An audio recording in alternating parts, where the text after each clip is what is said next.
Hello class 9th session 2 working with data में आज हम देखेंगे working with formulas and function. तो फार्मूला एंड फंक्शन के साथ में कैसे वर्क करना है हमारे वर्कशीट के अंदर वो हम देखेंगे। हमने पहले भी देखा था कि जब भी हम कोई फार्मूला देते हैं वर्कशीट के अंदर सेल के अंदर तो फार्मूला हम ऑलवेज बिगिन करते हैं इक्वल टू साइन के साथ में, है ना। पहले हम बिगिनिंग में क्या देते हैं, इक्वल टू साइन देते हैं, उसके बाद में कोई भी फार्मूला हम पुट करते हैं। तो फार्मूला देते टाइम हम क्या करते हैं, सेल्स रेंज, जो रेंज का यूज़ करते हैं या फिर हम किसका यूज़ करते हैं, अपने जो सेल रेफरेंसेस होते हैं हम उनका यूज़ करते हैं अपने फार्मूला के अंदर, और we can use it directly value, है ना।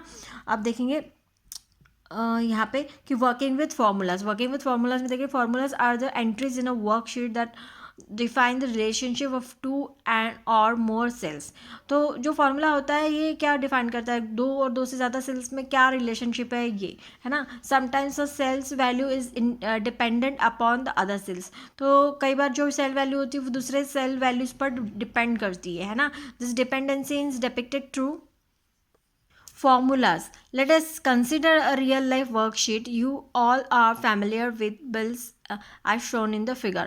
अब यहाँ पे एक एग्जाम्पल दिया गया बिल्स का। अब यहाँ देखेंगे बिल नंबर ABC स्टोर्स का है, यहाँ पे सीरियल नंबर है, item, price, quantity and value. अब यहाँ पे आप देख रहेंगे आइटम XYZ जो भी है, प्राइस यहाँ पे दी गई है 20, 50 एंड 35, क्वांटिटी हर एक आइटम की दी। अगर अब हमें क्या करना है, वैल्यू निकालना है। अभी वैल्यू निकालने के लिए क्या यूज़ किया है, फॉर्मूला यूज़ किया है ना। तो ये फॉर्मूला ये कैसे बनेगा, आपको भी पता लग रहा है कि किसी की अमाउंट, किसी प्रोडक्ट की अमाउंट अगर हमें पता मतलब निकालनी हो तो हम क्या करते हैं, जो भी प्राइस होती है और प्राइस को क्या कर देते हैं, क्वांटिटी के साथ में मल्टीप्लाई कर देते हैं, जिससे कि हमको उस प्रोडक्ट की अमाउंट, मतलब जो भी हमने जितना आइटम लिए, जितने प्रोडक्ट लिए, उनकी अमाउंट हमारे पास में टोटल आ जाती है ना। तो देखेंगे कि फिगर में आपको दिखाया गया the column value is dependent upon the two other columns. अब ये जो कॉलम की ये जो वैल्यू है, वैल्यू नाम का जो कॉलम है, इसमें आपको ये इसकी वैल्यू किस पर डिपेंड है, टोटली इन दो वैल्यूज़ पर डिपेंड है ना। तो वही यहाँ पर बताया गया है कि two other columns like price and quantity, तो प्राइस एंड क्वांटिटी पर डिपेंड है। As it is equal to price equal to, अब ये फॉर्मूला क्यों है, क्या दिया गया है, price into quantity. If price और क्वांटिटी चेंजेस, तो प्राइस और क्वांटिटी चेंज होगी तो ऑब्वियसली आंसर आपका चेंज हो जाएगा, है ना।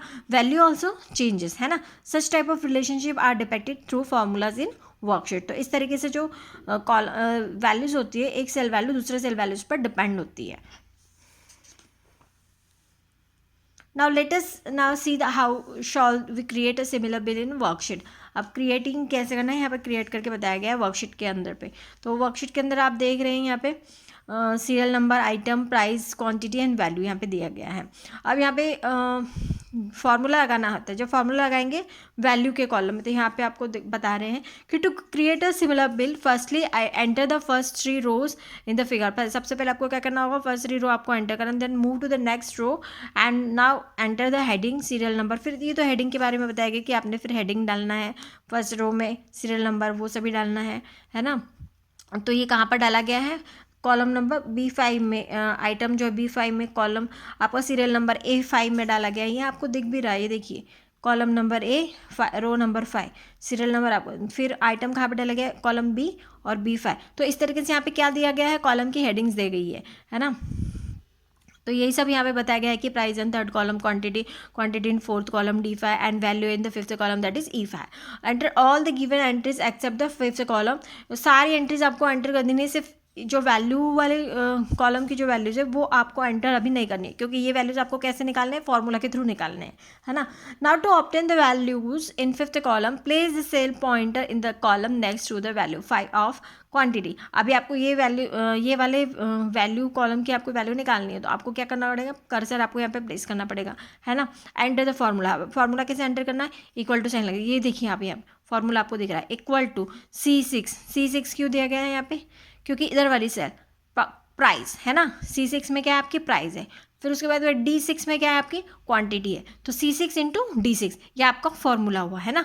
और फिर हमको बाकी की सेल्स की वैल्यू के भी निकालने हैं, तो हम क्या करेंगे, इसी पहले वाले सेल को, इस सेल को हम लेके ड्रैग करेंगे। आपको पता है फील हैंडल फीचर से हम नीचे ड्रैग कर देंगे, तो ये जो फॉर्मूला होता है ना वो नीचे तक कॉपी हो जाता है, और फॉर्मूला कॉपी होने से जो वैल्यू है ऑटोमेटिकली कैलकुलेटेड हो जाती है। लेकिन ये जो रेफरेंस हमने दिया था इसको हम कहते हैं रिलेटिव रेफरेंस। अब रिलेटिव रेफरेंस से क्या होता है कि एडजेसेंट सेल वैल्यू के साथ में ये अपडेट होता है ना। हम अभी आगे सेल्स रेफरेंस के बारे में ही पढ़ेंगे तो आपको समझ में आ जाएगा और क्लियरली। तो इस तरीके से बाकी भी सेल्स की वैल्यू ऑटोमेटिकली कैलकुलेट होकर आपके सामने आएगी। Now the moment you enter the formulas, you see the calculated result get displayed on the worksheet.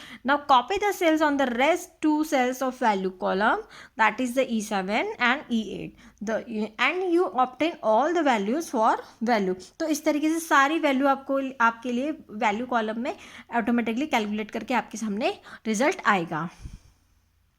Using operators and functions within formula. अब ऑपरेटर्स एंड फंक्शंस को formula के अंदर use कैसे करना है वो हम देखेंगे। A formula is an equation. Formula होता क्या है, ये एक इक्वेशन होता है that analyses data on a worksheet. तो डेटा को एनालाइज करता है वर्कशीट में। Formulas perform various operations such as addition, multiplication, division, comparison etcetera. तो फार्मूला में हम बहुत सारी चीज़ें करते हैं जैसे एडिशन है, मल्टीप्लिकेशन है and all this. And worksheet values, formulas can have numeric constant, references of other cells. तो फार्मूला क्या क्या हो सकता है, फार्मूला के अंदर हम न्यूमेरिक कांस्टेंट दे सकते हैं जो फिक्स वैल्यू होती है। उसके अलावा हम क्या देते हैं, सेल रेफरेंसेस दे सकते हैं, रेंजेस ऑफ द सेल, तो सेल रेंजेस हम देते हैं, ऑपरेटर्स का यूज़ करते हैं और फंक्शंस का भी यूज़ करते हैं जो कि इनबिल्ट फंक्शन होते हैं जो सिस्टम के ऑलरेडी प्रोवाइडेड होते हैं वो हम यूज़ करते हैं। You have read about the operations and the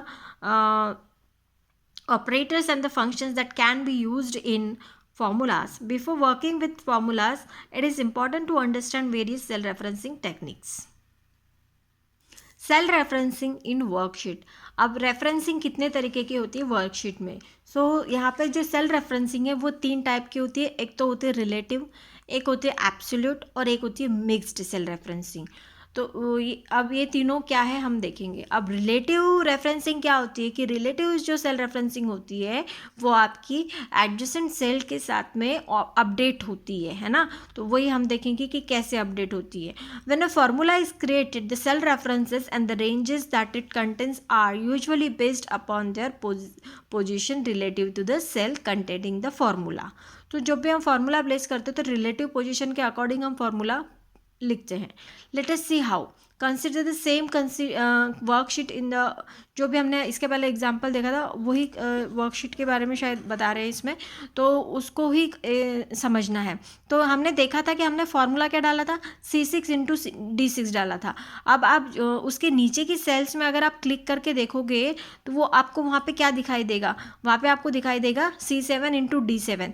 ये ऑटोमेटिकली होता है ना, क्योंकि आपकी जो एडजेसेंट सेल है, अभी देखिए यहाँ पे जब आप वैल्यू कैलकुलेट कर रहे हैं तब आप किस सेल रेफरेंस में, आपका रेफरेंस है E6 में आपने फार्मूला क्या दिया था C6 इंटू D6 है ना। अब नीचे वाली सेल में अगर कर्सर लेके जाएंगे, जब ये आपने फार्मूला डाल दिया उसके बाद नीचे वाली सेल में अगर आप कॉपी करेंगे इस डेटा को पूरा, तो आपका जो सेल फार्मूला है वो अब फार्मूला क्या हो जाएगा C7 इंटू D7। इस तरीके से फार्मूला ऑटोमेटिकली अपडेट होता है। तो इसको कहा जाता है रिलेटिव रेफरेंस, कि रिलेटिव रेफरेंस जो है एडजेसेंट सेल के साथ में ऑटोमेटिकली अपडेट हो जाता है ना।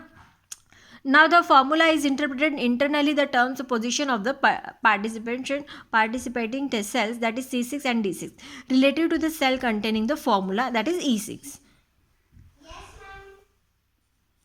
In the other word, the formula in E6 interpreted internally as the product the cell values which is to cells of the left current cells E6 and that is C6 with cell values with the one cell to the left of the E6 and D6 that is D6. अब देखेंगे कि जो differ क्या है, the difference technique differ when the formula is copied.